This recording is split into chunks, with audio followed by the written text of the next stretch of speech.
Hello, everyone. I'm Rania Khalek, and this is Dispatches. Things seem so dire right now. In Flint, Michigan, a massive cover up by the office of former Governor Rick Snyder to shield officials from culpability in the now infamous and deadly toxic water crisis has been exposed.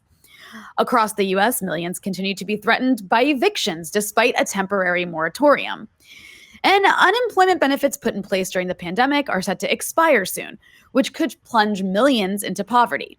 These are just some of the ways that shockingly high levels of inequality and corruption are plaguing the supposedly richest country in the world.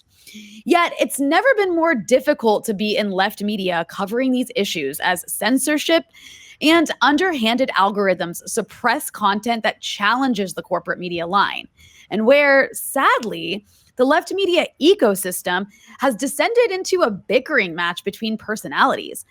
Meanwhile, the Democratic Party remains firmly in the hands of its corporate funders, who recently spent millions to sink the campaign of former Ohio State Senator Nina Turner, precisely the sort of person we need to take on the multiple crises of capitalism rotting the country and the world. To discuss these issues, I'm joined by Jordan Chariton, journalist and founder of Status Coup, which has been one of the only outlets covering issues like Flint and the eviction crisis around the country, as it also deals with blatant suppression on social media platforms like YouTube. Jordan was also covering Nina Turner's campaign on the ground. Jordan, thank you so much for joining me. Thanks for having me. And by the way, just so credit where credit is due, my partner, Jen, was also on the ground with me in Cleveland, covering Nina's race, and then Flint too. So I want to make sure she's getting credit too. Absolutely. Jen, you and Jen have both been incredible. And, you've really been some of the only people on the ground covering a lot of issues that the media really isn't paying attention to. And sadly, even left media isn't really investing in covering. So there's so much to talk about here. I guess let's start with one of the bigger issues that you've been following. Again, one of the only outlets following this issue is the cover-up that you and Jen helped expose in Flint, Michigan. Can you briefly explain to our listeners and viewers what happened in Flint and what you discovered about the role of the governor's office? Yeah, so this is kind of our fourth major story in 2 years that has been swept under the rug. So basically, in a nutshell, Flint was a privatization scheme. They were trying to privatize the water system under the guise of a brand new public water utility. That was nonsense. And while they were building this brand new water pipeline in 2014, so a while ago, that Flint was going to join, Flint was temporarily put on the Flint River. If you lived in Flint, I mean, the Flint River was General Motors dumped its waste in there for 100 years. Other industrial corporations dumped their waste. It was a cesspool. So, they just coincidentally, the state environmental department, Snyder's administration, forgot to put in the proper chemicals to make sure lead in the 75-year-old to 100-year-old pipes did not leach off. I mean, America's infrastructure underneath us is 50 to 100 years old. Lead pipes, galvanized pipes, cast iron pipes, which if you don't add the proper corrosion control chemicals to the water when you're treating it, it's basically like acid water coming in, and lead will leach off, and other things will happen, like bacteria will develop. And that's what happened in Flint.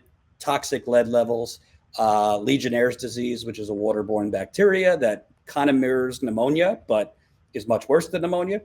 So a lot of people died, and people are slowly dying. I've actually been there to Flint 18 times since 2016. Jen, I think, is close to 10. And each time we go back, it's not just the people that have died, it's the people slowly dying, because heavy metal poisoning progressively gets worse over the years. So what we discovered years ago that Governor Snyder's environmental department was cheating on the water testing. So Snyder used this water testing to declare the water safe again and basically to move on.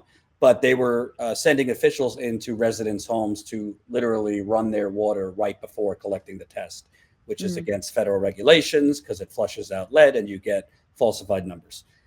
Then Last year, we broke that the governor's right-hand man, like top advisors, so think like, I don't know, Trump's Roger Stone, like his fixer. Mm. He was going around Flint offering sick residents payoffs, because especially residents that were getting media attention and ranting and raving at town halls.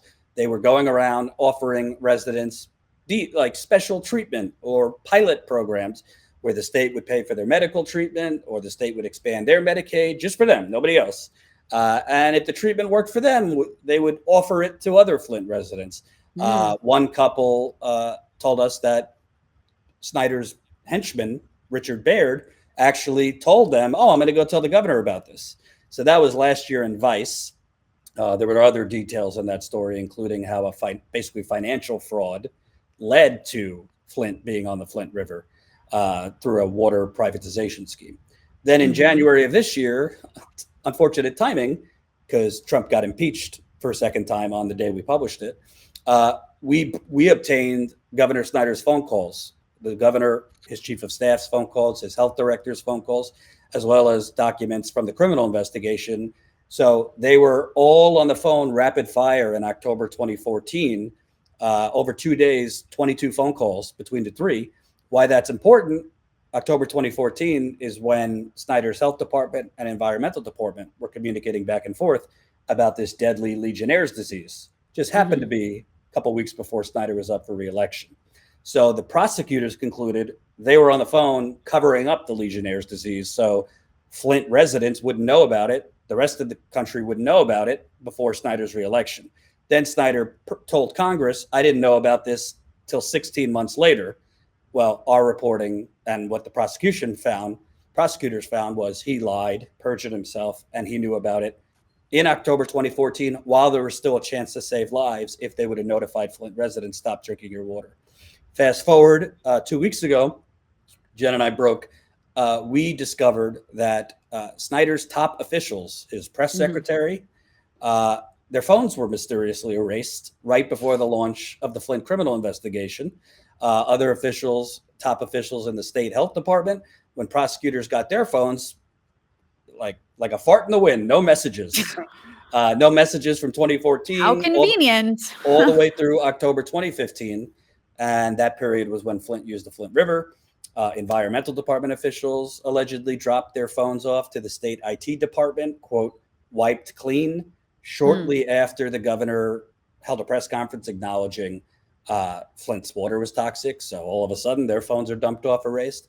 And finally, the governor himself refused to hand over essentially everything to prosecutors for 3 years. It was this behind the scenes legal war. He wouldn't hand over his daily briefings, which he got in a packet from all his departments. He wouldn't hand over conference call notes, just a lot of things.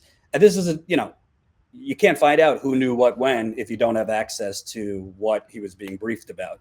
So that story 2 weeks ago, co-published in The Intercept and the Detroit Metro Times, there's a lot of other things, including his same right-hand man who paid off sick residents, was approaching state officials before their interviews with criminal prosecutors, trying to get them basically on script, not to disclose certain things.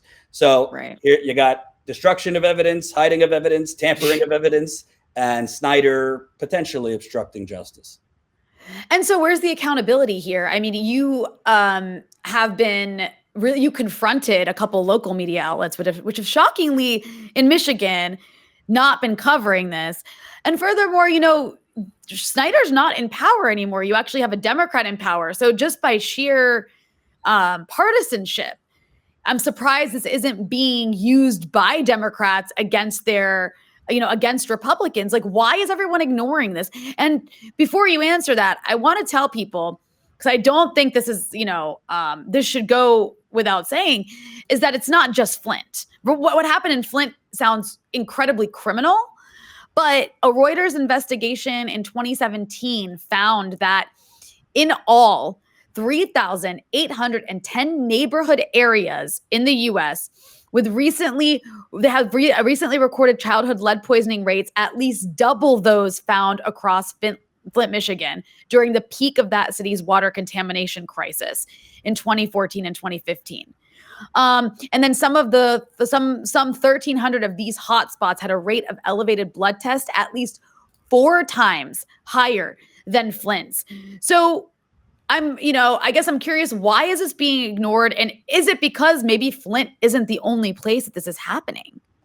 A few things. So first off, this is not at all to challenge you, but I've said this for years. That Reuters story is very misleading because this is what other people use to kind of, I don't want to say minimize Flint, but kind of make it seem like there's worse than Flint. We proved they cheated on the water testing. I mean, Aaron Brockovich came out and basically said this is a crime. Their testing should be tossed out and it should be redone. Governor Whitmer, in public, acknowledged that they tested the wrong way. I mean, it was deliberate to falsify the numbers. So in reality, media has declared, oh, the numbers are good. Flint's water is safe, meeting EPA regulations. All you got to do is go to Flint for an hour, speak with residents, go in their homes. The water cannot be declaratively declared safe. The second thing is, to tell you the truth, Rania, I don't think anybody really knows the real lead levels in Flint to then compare it to other cities, because the 2-year testing that they did, 2016 through 2018, we found dozens of homes and residents that they were running the water or telling the residents to run the water. That was from knocking on nearly 500 doors. So imagine if we knocked on the whole city. So it's not to say there are not high lead levels in other cities. Absolutely. I've covered not just lead, by the way. You're talking about PFAS, which is a cancer-causing chemical. You're talking about chromium, aluminum, a lot of different things. But I think Reuters, like many national outlets, just kind of took the state of Michigan's words for it, what the numbers are, and then compared it to other cities. So that's you're saying Michigan's likely a lot worse than wow. Yes, because I could tell you, to be clear, number one, I've been in residents' homes not 6 months ago, that you smell the water. It's funky. Residents, I anecdotally tasted it. It tastes like you're being punched in the face. I just this is on my Twitter, it's in videos, just interviewed a bunch of residents. They were showing me active rashes, Oh, wow. not like scars from 6 years ago. Not to mention, there are residents telling us that when they go in the shower, their eyes burn. So it's not just about lead. There are a lot of other contaminants that were in that water that they never tested for. So that's why it's kind of, this is the kind of danger of corporate media. They have not investigated at all. They have not followed up on this story. That's why we keep going.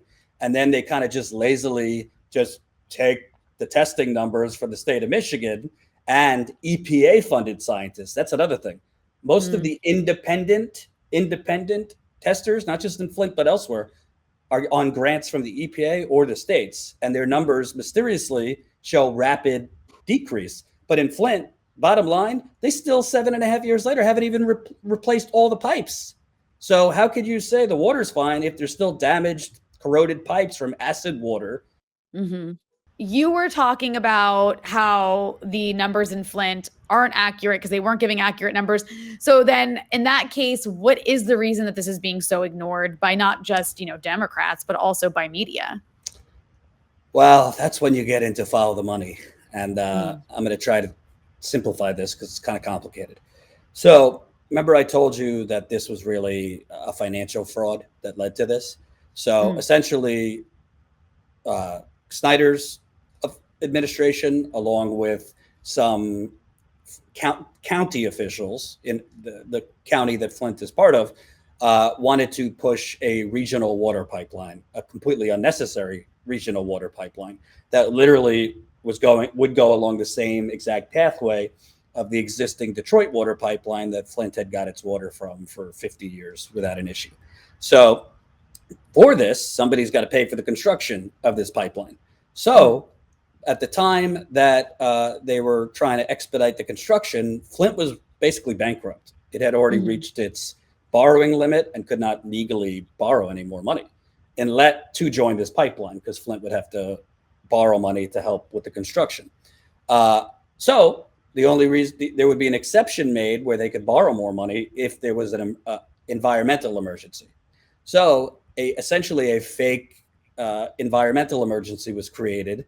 This totally unrelated, like a lime sludge lagoon in the Flint area that needed to be cleaned up. So they created an emergency order for that, and within that emergency order, they snuck in Flint borrowing $100 million to join this pipeline, the KWA pipeline. So it was bond fraud, and the first Flint water investigation. So your audience should know there was a 3-year investigation under the previous Michigan Attorney General. Current Attorney General Dana Nessel, a Democrat, came in, fired everybody, and started from scratch. The first investigation, they had filed financial charges against 2 emergency managers that Snyder appointed. Again, Flint was under emergency management. An unelected bureaucrat that Snyder appointed had his power superseded the elected mayor and city council. They were charged, 2 of them, with false pretenses related to this fraudulent bond deal. 2 other officials were also charged with that. Then the new attorney general comes in. She drops all the charges. She recharges those same officials, but incidentally enough, she didn't bring back the financial charges. I've spoken with a lot of people. Why would that be? Well, if financial fraud that led to this bond deal, because Flint was temporarily on the Flint River while this totally unnecessary pipeline was being built, if that advanced in court, you're talking about JP Morgan, who underwrote the bonds. You're talking about Wells Fargo, who wrote the bonds, a lot of wealthy investors who own those bonds. They could demand their money back. They could also sue. And who would be on the hook for that, Rania? The state of Michigan, because they approved it. So it's a glaring conflict of interest where the Attorney General's office is prosecuting, people on behalf of the people of Michigan. But on the other end, if they prosecute every crime, specifically financial fraud, it could bankrupt the state of Michigan. So no journalist in Michigan or elsewhere has asked the Attorney General, why did one investigation find financial fraud and we're charging people with it, but your investigation came in nothing. The second thing is the first investigation, one of our stories broke. They were building a case against Snyder for involuntary manslaughter. This new one charged him in January with a misdemeanor. And our reporting that the first one was going to charge him with involuntary manslaughter, that was backed up by 2 other Michigan reporters who confirmed it themselves. So, it really, bottom line, if the state of Michigan charges the governor or other top officials with financial fraud, the state of Michigan could potentially go bankrupt, which might be a deterrent to going all the way. It's like a Hollywood crime thriller. This movie, the only thing it's missing is like people getting offed or something, but a lot of people did die. It's just what an insane story. I want to move to another issue that I just wanted to answer real quick because you asked. Go for it. You asked about the media. It's not just local media; it's the national media not covering this. Local media, I think there's financial reasons they're not covering it, including money they receive, advertisers. Big business basically wanted this swept under the rug, declare it over, because a water crisis is not good for gentrification, which they're trying to gentrify Flint like the rest of America. National media, I mean, I've literally been told from national outlets, is there a connection to Trump? I've literally been told by national media outlets, this happened so long ago, and it's kind of assumed that it was a cover-up, so we're not really breaking new ground. I said to one editor, wait a minute. So let me get this straight. If President Trump's press secretary, chief of staff, top health officials, let's go down the list. If their phones mysteriously were erased with either the phones were erased or the phones weren't completely erased, but they have no messages on them from January 2020, February 2020, March 2020, before COVID became a national and global pandemic, you're telling me you wouldn't be apoplectic and this would be the apocalypse? Like they're just deleting their phones. We don't know who was communicating. We don't know who knew what when. And they were like, well, of course. I'm like, so why is it different for a poor community in Michigan, majority Black? I don't care if it was 7 months ago or 7 years ago or 7 months ago. At the end of the day, they don't give a shit. If it doesn't Yeah. involve Trump, if it doesn't involve Russia, if it doesn't involve the current horse race, our media doesn't care. And they are, in my view, they are part of the cover up The, along with the government officials. right. Yeah, it would be like getting wall to wall coverage by MSNBC if it had any of the elements that you just mentioned.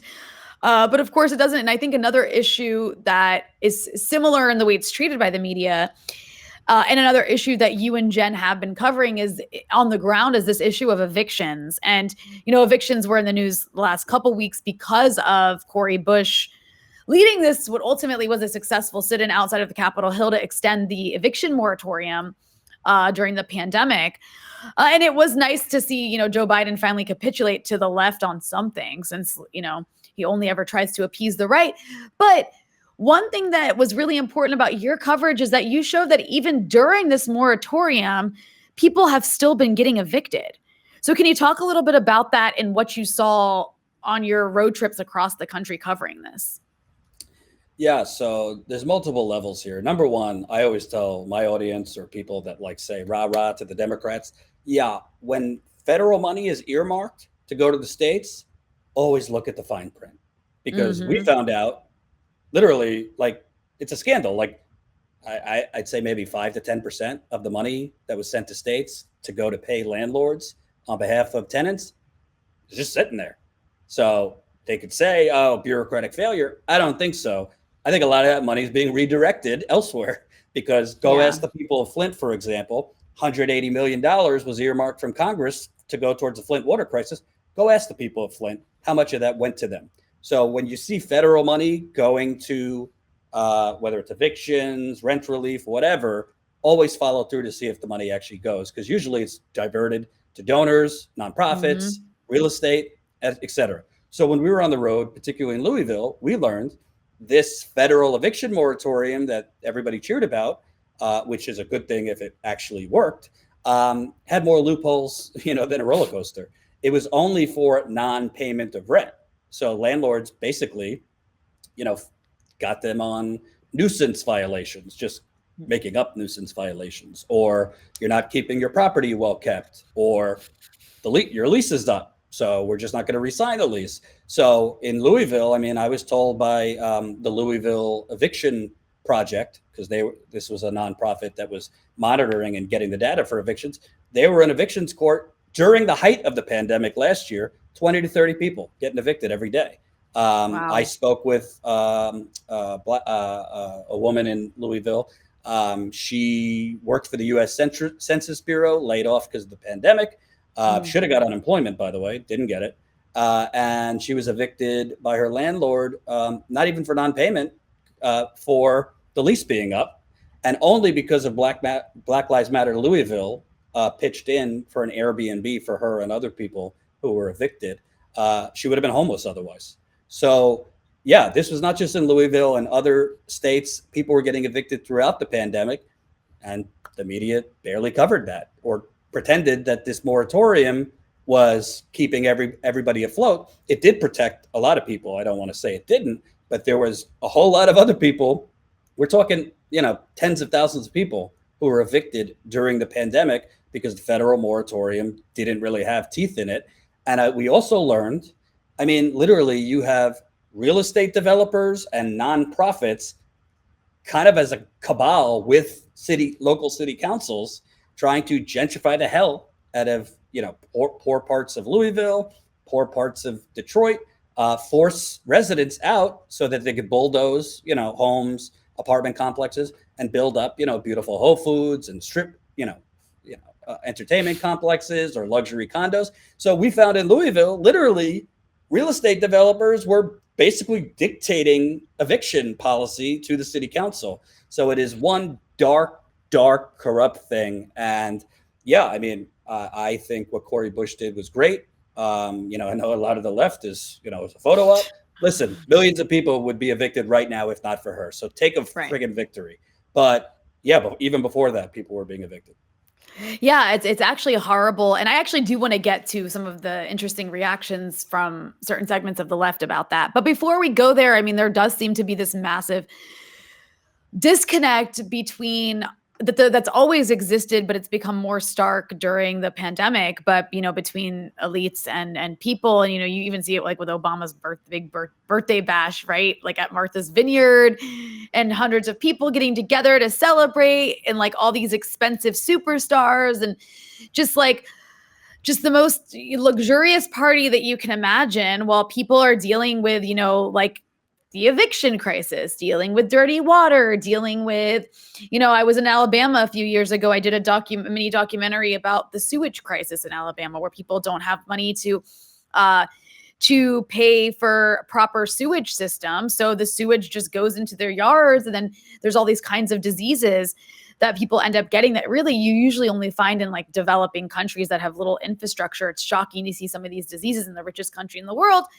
because there's no proper sewage systems. Like, it's just these basic things in this very wealthy country, while these people who live on like a different planet, Democrats and Republicans, really not only don't do anything about it, they do these symbolic things that don't even end up helping everybody in the way that they should. And the reason I say that is because of the Nina Turner campaign, because this is somebody who has some serious progressive bona fides. I mean, she was like on track to become one of these sort of superstar Democrats. And then she came out and endorsed Bernie Sanders in 2016. And she's just become more and more progressive since. And, she supports Medicare for all. She supports ending wars. She supports all of these things that, on climate change that we need so much right now, given the sort of like apocalyptic scenarios we're facing, especially with climate change. And then what ended up happening, you had the elites of the Democratic Party, the corporate wing, the wing that actually controls the party, come in and pour millions of dollars into this other person, Shontel Brown, her opponent, and completely sinking her campaign. You covered this campaign. Can you talk about, how that went down? And also, I'd like for you to respond to this. Let's start with this, because, the mainstream kind of takeaway of Nina Turner's loss is that the left-wing, anti-establishment wing of the party is just not what voters want after Trump. That's the analysis that we're getting from like the New York Times and all these other mainstream outlets. Is that accurate? Would you agree with that? Or is there something else behind her loss?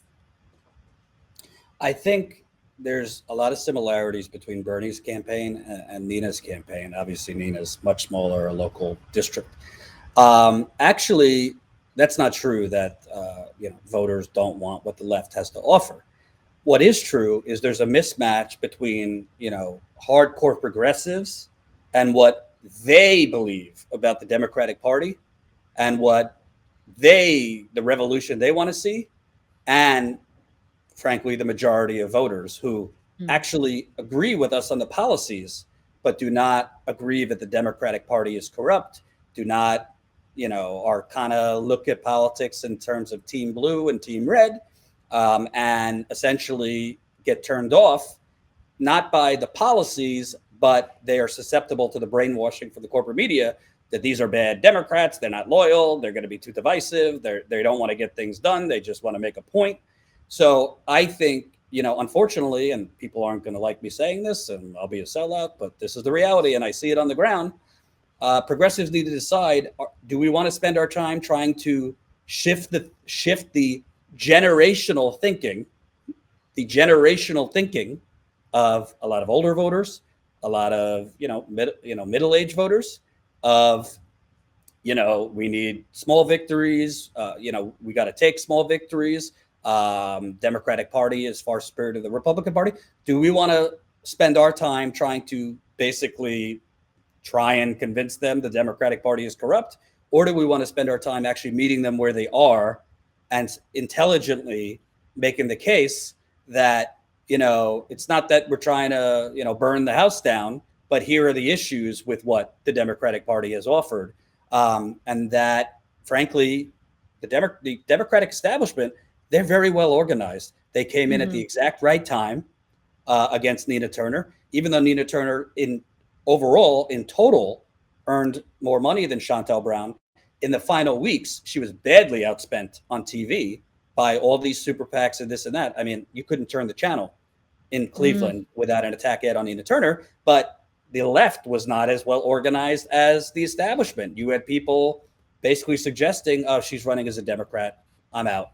Or, oh, she didn't go to this rally, Medicare for All rally, even though she's running ads on TV on Medicare for All, and at every event is talking Medicare for All, I'm out. And basically because she wasn't, I got this even after I interviewed her, because she wasn't ranting loud enough against the Democratic Party and Biden in a very pro-Biden, pro-Democratic Party district. She's a sellout, she's going to fold, blah, blah, blah. And these people, this is the problem. The left doesn't seem, its main focus doesn't seem to be on winning anymore. And not everybody, but like this growing portion of the left, it doesn't seem about. Well, the loudest, I think, like we're talking, so to be specific, we're talking about people who have platforms, right? Like the people who get to like set the agenda in terms of like what others see. But the people following them, there's really more of a shift towards political nihilism and burn it all down, rather than let's win some victories. And yes, if Nina Turner folds or doesn't fight, you pressure them, you shame them, and possibly primary them. But there seems to be this built. I mean, I even saw it when I credited Cori Bush. I tweeted out, you know, all these people who have been complaining that Cori Bush and the squad doesn't fight seem to be silent when they are when they have fought and won. And the slew of comments like, oh, is a photo up? Oh, it doesn't stop all evictions. Oh, this and that. It's like, it seems to me there's more focus on anger and nihilism than actual victories and winning. So, you know, I think that this speaks to a kind of weakness on the left. And I want to be clear here, because I think that like when we talk about the left, we can't point to one cohesive movement. And that's the problem, right? That's the problem. Always been the problem. Always been the problem. There isn't one cohesive movement. The left is so weak and so fractured. And there's different strains of it that have, I think, legitimate policy disagreements with one another. But there's also just no leadership in it. I mean, I think it's also the aftermath of the collapse of the Bernie Sanders campaign, right? And it happened after 2016 too, though I think it was more dramatic this time around, where it's like Bernie Sanders campaign united everyone and everybody was like, okay, we can all get on board with this. For the most part, everyone, right? Like from different factions of the left. And with that campaign and opportunity for success gone, it's like, everyone is kind of like doesn't know where to go and who to follow. And, you know, and then also there's, I think, something else taking place, which you've kind of spoken to, but it's the issue of the left media, right? And I don't want to go attack. This is not about attacking anybody. I don't want to attack anyone here. It's more just an observation about, and algorithms have to do with this too. It's what gets fed into people's feeds. It's what gets promoted and prioritized, and it's gossip, and it's trashing each other. And it's, you know, you've noticed this too. Like you do a million stories, a million incredible, important, explosive stories on Flint, Michigan, on the evictions, and it's not getting pushed into people's feeds despite the number of followers you have. Meanwhile, if I or someone else were to do a segment about TYT trashes this person, it's like YouTube actually promotes that. Like, so it's not just, I don't want to blame it just on the left media. I think it's also what's being rewarded. And I think this kind of tabloid-esque gossipy stuff is what's being promoted and rewarded in the algorithms. And that's really sad. It's really sad because that isn't what people should be paying attention to, because it's not real. Like TYT fighting or trash talking me. I mean, Anna Kasparian, trash talk me in her show. I don't really care, like whatever. But it's like they trash talk me. That doesn't mean anything. It doesn't have any impact on the ground. It doesn't have any impact on organizing. It's just gossip. But that's what gets promoted in the algorithm. I don't know. What do you think about what I just said? I don't know if you agree or disagree, or if you have more to add. Yeah, I'll be a little bit more forward and stern. Here we go.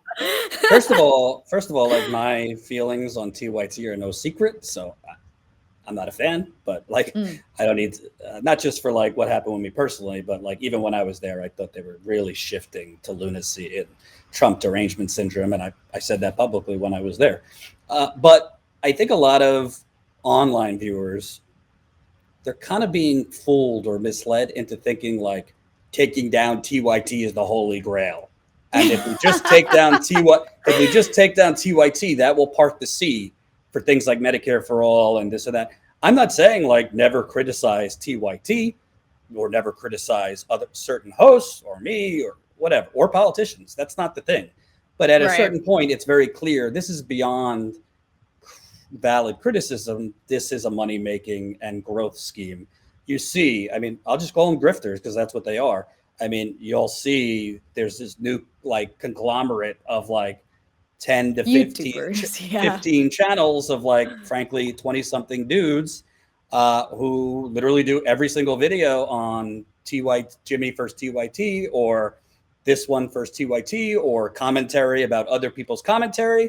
And then they pretend like tweets. They'll do a whole video on tweets. I mean, and then they pretend, well, we're just making the headline kind of a little bit more incentivizing so we could get them through the door for the serious discussion. It's like, get the fuck out of here. You're literally literally as millions of people are being evicted, literally as Flint still doesn't have clean water, literally as fill in the blank, dropping bombs still all over the world. You're literally talking about like what TYT, and I actually think like how this all started or whatever, like, of course, Aaron Mate has a right to defend himself against smears. I had no issue with that. He should go on whatever show he wants. But it really spiraled from that to just kind of like the TMZ-ification of the left. And people are not doing this because they think the most important topic in America at this moment is the Young Turks smearing people. They're doing it for clicks, and they've been rewarded. A lot of these channels have, in my view, taken shortcuts, and they're gaining subscribers and gaining views. And I'll be on the ground interviewing Breonna Taylor's aunts and getting like 300 live viewers, while others live about TYT versus whomever of the day is getting 1,000 live viewers.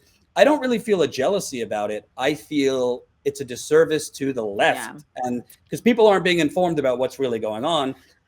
And of course, listen, we all like a food fight from time to time, entertainment from time to time. But this has really become, to me, what you're seeing in progressive media is really this kind of really stupid, unproductive, and frankly, self-sabotaging game of like TV show Survivor, like Survivor, who's the last pure, real progressive standing. And it will create clicks and entertainment for the next 5 to 10 years, but it will keep us as perennial losers. Yeah, no, I think that's the sad part about it. And, I think, again, I think it goes beyond these individuals necessarily. I think there's also something very bad happening in journalism, right? Where journalism is this industry that is collapsing, has been collapsing for the last 10 to 15 years because of the funding model not working anymore. And as a result, you've had just a shedding of like 20,000 journalism jobs in the past couple of years even. And there's so few platforms and places to even start out now, unlike maybe there was 20 years ago, that I think it's actually doing a disservice to people in the sense of like, if you can't go into journalism and make a living, then you're not going to go into journalism. And so, we're not getting people coming into journalism anymore who can do alternative media because they can't make a living. The only way to almost like sustain yourself, and there's exceptions, of course, like your outlet has managed to make it work. I know you guys struggle. My outlet has managed to make it to work, but it's not easy. We know it's not easy, but the model that works is this tabloid entertainment stuff. And that's really bad because it's like you do see these kind of young 20-somethings coming up and making these sort of like gossipy, TYT this, that, because they're being rewarded by the algorithm. This is how they're making money. This is how they're able to make a livelihood. I'm not justifying it. I'm just saying it's almost like being in alternative media has become less about journalism and more about if you can entertain people. Right. But the problem there, go ahead. I think that's true, but it's also not true in some ways. So just a quick story. When before we started Status Coup, I actually met with a couple people I knew in New York, kind of who were in corporate media, because I, for a dark time in my life, worked at Fox News.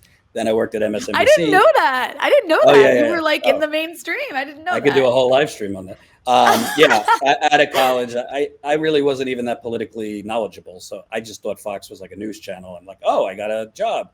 I quickly learned that was not the case. And then I went to MSNBC and I left after a year because I was just done with corporate bullshit.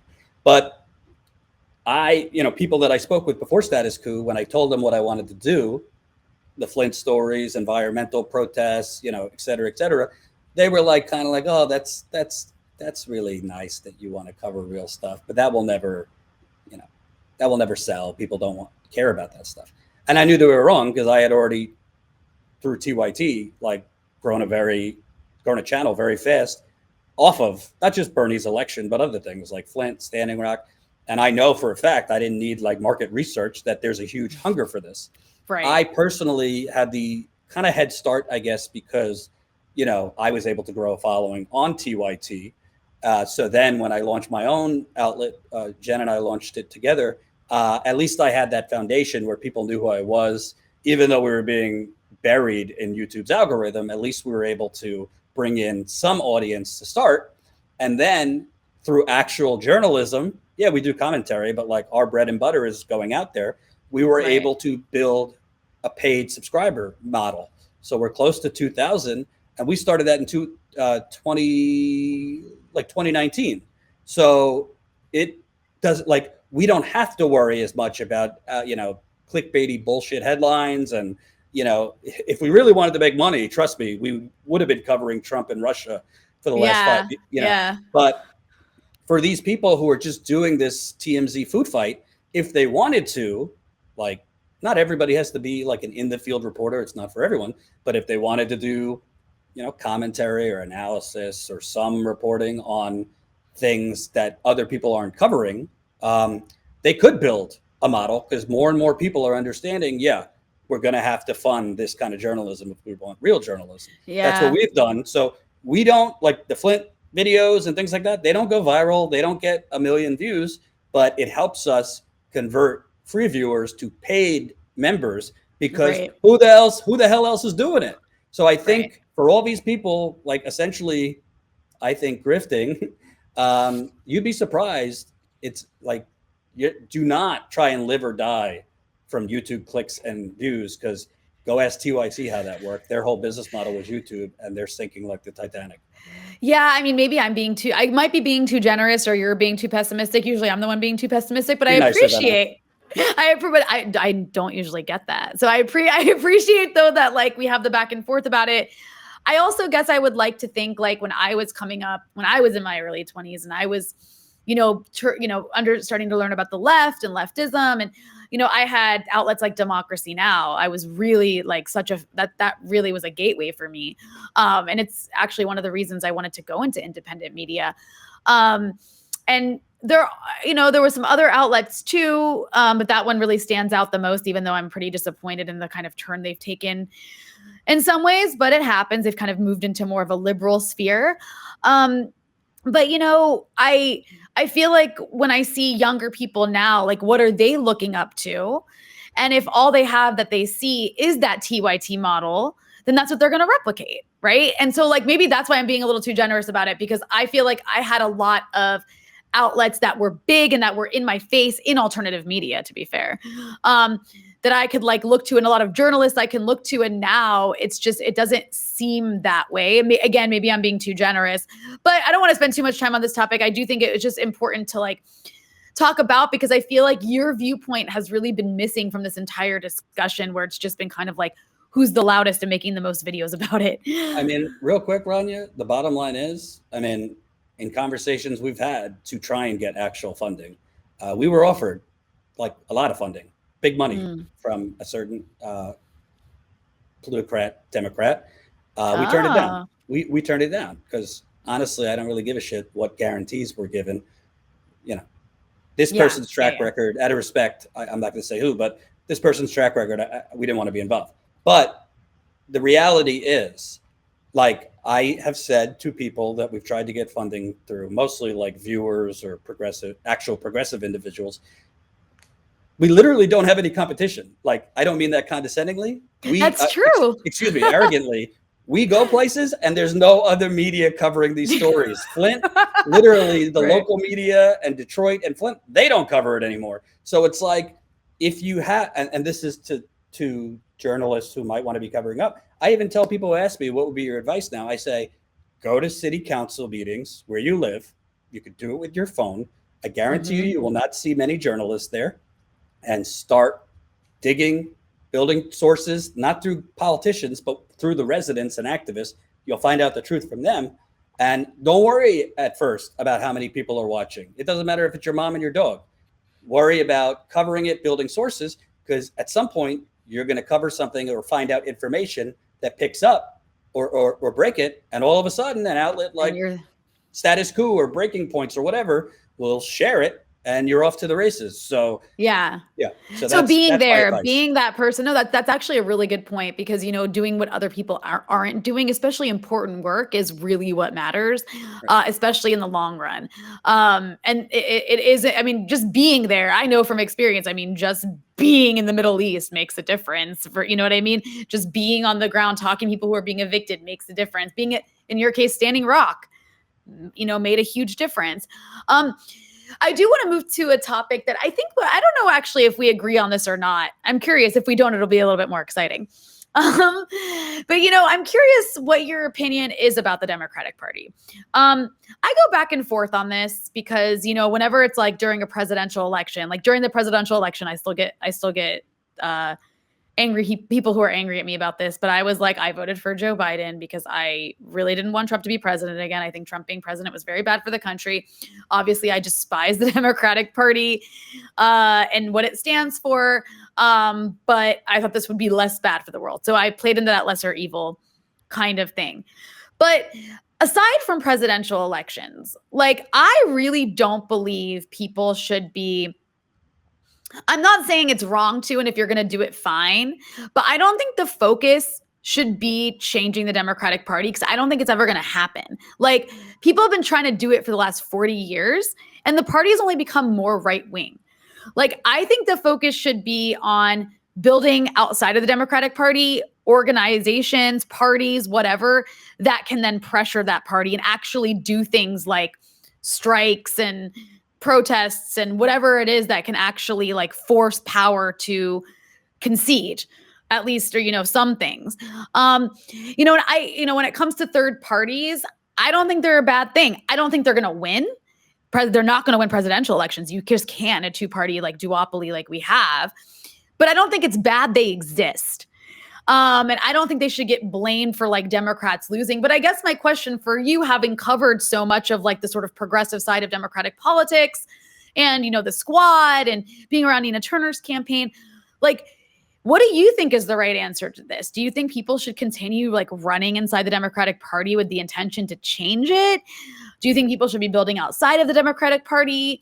Do you think third parties are a bad idea or a good idea? Like, where do you stand on that stuff?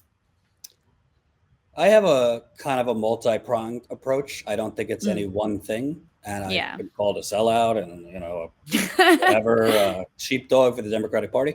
So first of all, to me, people are looking at it through what the letter is next to the politician as the most important. I mean, the Democratic Party is corrupt. I've been saying it and reporting it for years, but not realizing Joe Biden isn't really the one making the decisions. None of these. Pelosi's not making the decisions. Maybe on foreign policy, they are.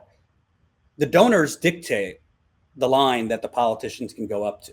Why do you think it is that we're the only major country that literally didn't backstop people's pay during the pandemic? We're really the only country that put millions of people on unemployment rather than just directly UBI or paying Europe paid people the payrolls. They covered the payrolls, the government. So focusing as much on whether it's the Democratic Party politicians, the Republican Party politicians, whatever, you're forgetting that this system, this corrupt government we have, did not happen overnight. And I think a lot of people kind of got caught up in the Bernie wave and the sentiment of revolution, thinking just one politician or one group of politicians can topple this corrupt system that's developed over 40 to 50 years. You have to focus electorally, but even more importantly, outside, because I've been covering protests now for 6-7 years. I don't want to diminish Black Lives Matter. I don't want to diminish Sunrise Movement. I don't want to diminish any of these groups. Protest is great. They'll let you protest. They'll try to crack your heads in at certain ones. But who of these groups are organizing economic protests? That's the fastest way to change, Rania. And slowly but surely, we're seeing these workers starting to strike.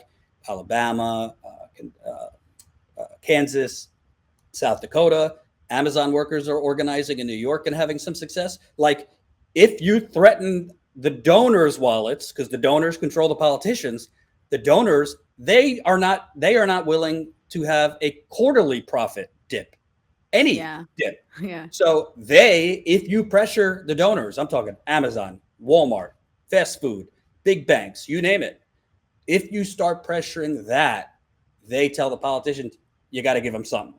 Yeah. And that's how change throughout history, by the way. They killed Martin Luther King, not because he wanted civil rights, when he started talking about jobs, poverty, and socialism.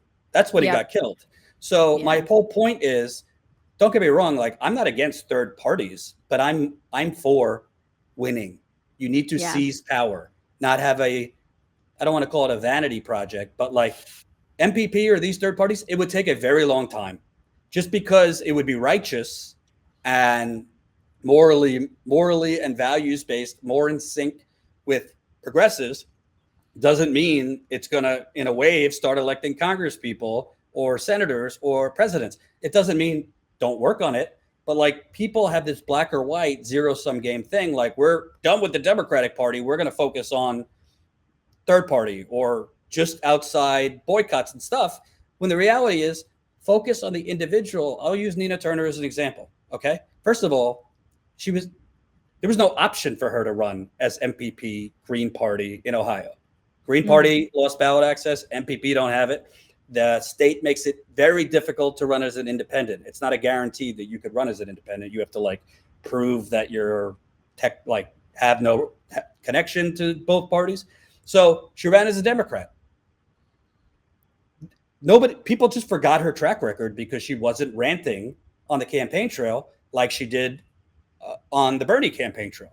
Yeah. So they forgot this person, Democrat or not, literally in 2015 committed what was then political suicide, deserting the Clintons and going to Bernie. She did that when Bernie was not surging or the campaign was exploding. She did it when he was an underdog. In 2016, when she raised hell at the DNC on behalf of Bernie delegates. I remember that. In 2020, when she literally basically moved to South Carolina, working to try and get him elected. So people just forgot about that because some YouTube host said, oh, she's selling out. She's running as a Democrat, blah, blah, blah, blah, blah. And that's why I meant the establishment got organized. They got in right on time, huge money, huge media attacks, where the left, because she wasn't ranting and raving loud enough for them, basically did not organize for her. So my point is, to me, it doesn't matter if they run as a Democrat, MPP, a marshmallow. I don't give a shit. I care about the individual. People didn't seem to have a major issue with Bernie running as a Democrat 2 times. They got on board. So, there have been good Democrats throughout history. Henry Wallace, who should have been vice president and would have been president if not for the Democratic Party screwing him in the 1940s to get FDR to remove him as vice president. Sounds so familiar. FDR, obviously, there, not a lot, but few. So my point is, this isn't about propping up the Democratic Party. The way you get Medicare for all, the way you get a Green New Deal, ending fracking, cutting the military budget, you need to get more victories. Yes, I think the squad is folded like a cheap tent. I've criticized them. I'm happy to see they have some pulse now. But at the end of the day, don't project onto other people like Nina Turner your anger and frustration with this group of politicians. Because if you're just going to declare they're all frauds, they're all sellouts, they're all going to fold, then why the fuck are you even paying attention? Go put on 90 Day Fiance and call it a day. I don't think you're wrong about that, but I think there's 2 ends of this too. There's also the other end of it where it's like the squad can do no wrong, and anybody who makes a light critique of their policy choices or of any individual that maybe voted for something that they're not unhappy they voted for, is like, you know, an evil misogynist who just like hates women. Like there's also that end of it too. So I don't want to like, pretend like that doesn't exist. And that's what I mean is, I do think you're right though. I think the multi-pronged approach is what makes the most sense, is like having people everywhere. But also, like what I meant by zero-sum game, I agree with you. I mean, I've criticized the Squad. I know you have. I know. In certain corners, that's blasphemy. But this zero-sum, all or nothing thinking is like, all right, so they didn't force the vote. They did magazine covers with Nancy Pelosi, call a mama bear, blah blah blah. So we're canceling them. Period. A couple months later, Cori Bush does fight. The Squad rallied around her. They get a victory. Is it a full blanket of canceling rent? No. We don't have the White House, folks. We don't have majorities in Congress and Senate. Bernie can't wave a wand. These people can't wave a wand. The most they can do is block legislation and play hardball. So I was pointing out to people online, okay, well, they're starting to play hardball. It's not just them, by the way. The same people criticizing Bernie for months, and I've criticized Bernie, this $3.5 trillion reconciliation bill, the only reason it's happening is because of Bernie Sanders, because he played hardball and he said, I'm not voting for this bipartisan bill. Democrats can't afford to lose any votes on the Democratic side. I will not vote for this if we don't have a $6 trillion reconciliation bill. He knew he wasn't getting $6 trillion, but he did the intelligent thing, unlike Obama and these other idiots. He didn't give away the farm right out of the negotiation. So that's why you have $3.5 trillion. Is it Medicare for all? No. Is it the largest social spending package in the modern American history? Yes. That's because Bernie fought. Now you have Squad members saying, we're not going to vote for this bipartisan deal that just passed in the Senate. It's not for that. So they're starting to play hardball, but then you get people saying like, oh, it's talk, this and that. Make up your mind, people. You can't just blanket declare everybody a fraud sellout and you're done with them. If they are starting to do what you want, you know what gives them more leverage? Why was Cori Bush successful? Because people started coming out on the Capitol steps with her, because people started pushing it on digital. That helps give the politicians leverage. Don't bow down to them, but don't just universally declare people frauds and sellouts and then not support them when they are fighting for the things you say you want them to fight for. And I think you're right in that. I think, of course, call them out when they don't do what you want and stuff like that. But at the same time, like, you also have to remember that these people do have millions of followers who like adore them and support them because they believe that they're progressives. And it kind of goes back to what you were saying earlier, where if you want to organize people, you don't want to alienate those people who actually agree with you on almost everything in terms of policy by just constantly trashing the people that they admire and support, as good as that might feel, right? As good as it might feel to just be like, here's what I can't stand about AOC. And there's a lot, about policy-wise that I don't like about her. It's terrible. That said, she has lots of supporters who actually probably agree with me on a lot of things. And so I don't want to like waste my time alienating people who support her just to get a bash in.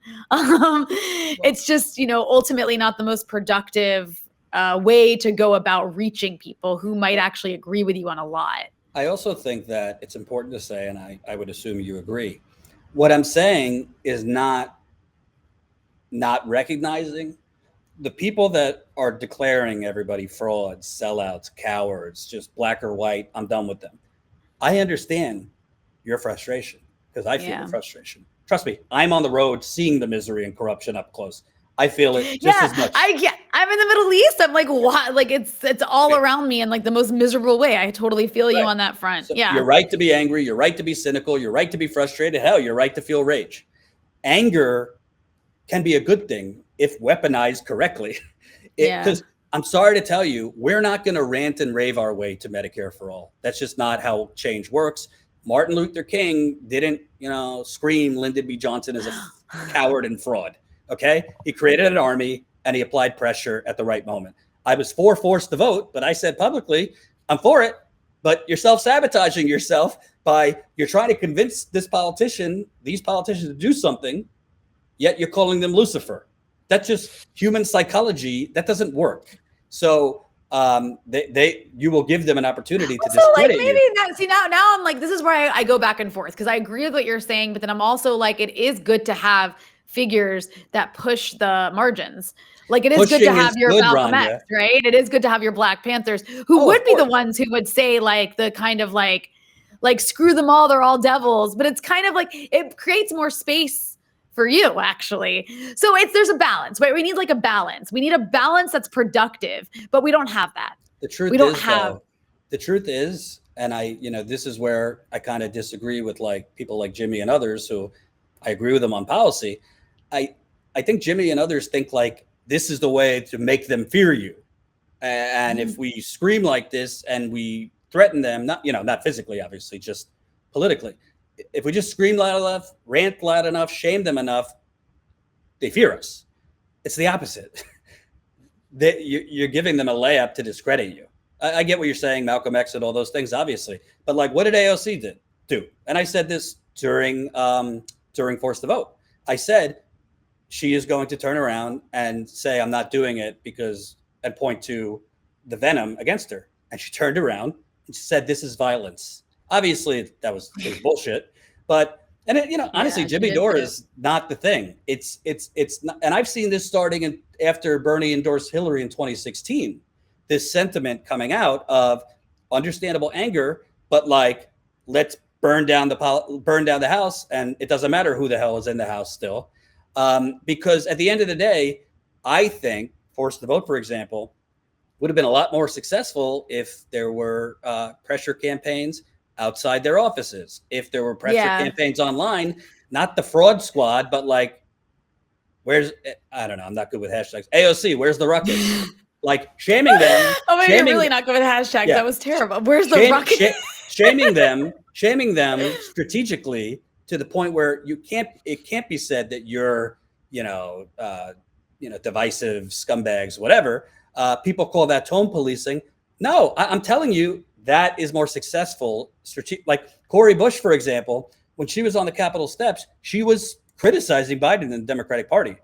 She was not calling them, vicious names, things like that. People can say what they want. I'm not talking about tone policing. I'm talking about strategic messaging, strategic strategy to actually move things.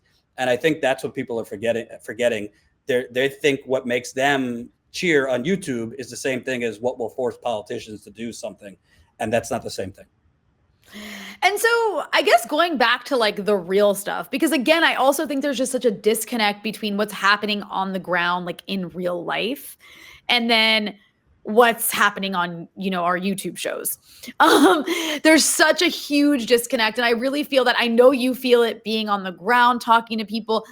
I'm in the Middle East. And so like when I see people using the middle, like talking about Syria in like this weird weaponized way where Syria like literally just became about them. And I'm like, but Syria is not, like, no one in Syria even knows who you are. Like just this massive disconnect. Like, I guess like if we're speaking to those people right now, like what should they be paying attention to? Like, what are the kinds of stories you're covering? Flint, you're covering the evictions. What else is happening on the ground across America that you're seeing that isn't getting the coverage that it needs and that people need to be paying attention to? Right. Well, first of all, I don't think I think people look at our coverage of Flint and they like it, but they also think like, why are you so focused on this particular story? And to me, this is the number one story in the country because it's not just about Flint. Frankly, it's the number one story in the world to me. And I'll tell you why. Because water privatization is happening everywhere. Okay. And by the way, why do you think hedge funders have the most rapidly moving investment is water over the last few years? Why do you think that is? Because they intelligently realize there's probably going to be a shortage of clean water. And that is what the next world war might be fought. Not oil, water. So to me, the bottom line is if American citizens, and also a lot of undocumented people there, if they are poisoned, okay, intentionally or unintentionally, and then there is a cover up of that poisoning, both parties don't do anything to help them and basically leave them to slowly die. If that is not continued to be, if there is not continued coverage of that, if there is not continued investigation of that, if there is not accountability, real accountability, not a misdemeanor, you think it's not coming to a town near you? I mean, Yeah. it might not be water, it might be fracking, it might be mining, it might be fill in the blank of environmental genocide. But if there's no accountability over here, what makes you think your governor or mayor or city council people or you know, plutocrats spying off the politicians aren't going to cut corners where you live or aren't going to try to make profit at the expense of safety? So that's why we cover it. And the other thing is, because I go on the ground, at the end of the day, I'm still interviewing people who have rashes now, who have health problems now. This isn't some distant thing. So to me, they should be covering Flint. To me, the other major story is, I think a lot of people look at, the evictions and exploding homelessness and this and that, but there's very little coverage of the local corruption in local governments. All the focus is on the horse race nationally. I mean, corruption is everywhere, states, cities, local municipalities. But as we talked about, that probably wouldn't be sexy for YouTube's algorithm or whatever. So people kind of don't focus on it. But honestly, yes, you're being screwed nationally. You're being screwed most of all locally, because there is no coverage of local issues, in part because of what you said, media being basically decimated. And the third thing I'll say is, I mean, you want to talk about the climate crisis and what that new report that came out that basically says like this is essentially irreversible at this point. Well, Gavin Newsom is handing out fracking permits like candy. Cuomo, before he resigned in disgrace, same thing. Biden, he ran on, blocking or forbidding drilling on public land. Oh, that isn't happening. So literally part of why the climate catastrophe is happening, a major part, is fracking. And the Democratic Party is continuing to allow it. That is a top story, a major issue. Go look in Minnesota right now. That's a crude oil pipeline, not natural gas, but same shit, different day. All of this is pouring accelerant onto the already existing inferno. There's some coverage of it, but that's the Democratic Party currently handing it out on the federal level and the state level governors. So we know Republicans love it, but to me, that's the top issue, because like, if there's no planet Earth, we can't rant on YouTube. Right. That's a good point. If there's no planet Earth, we can't rant on YouTube. That should be like a bumper sticker. Jordan, thank you so much for giving me so much of your time. I really appreciate it. Before we say bye here, where can people follow your work and where can they follow Status Coup? You could follow us, youtube.com/status coup. We are on YouTube, so make sure you're subscribed or subscribe. youtube.com/status coup, Twitter @status coup. And actual journalism is not cheap. So if you want to support us, statuscoup.com/join, $5 a month. You get also bonus content and all that. Statuscoup.com/join. Thank you so much, Jordan. Thank you.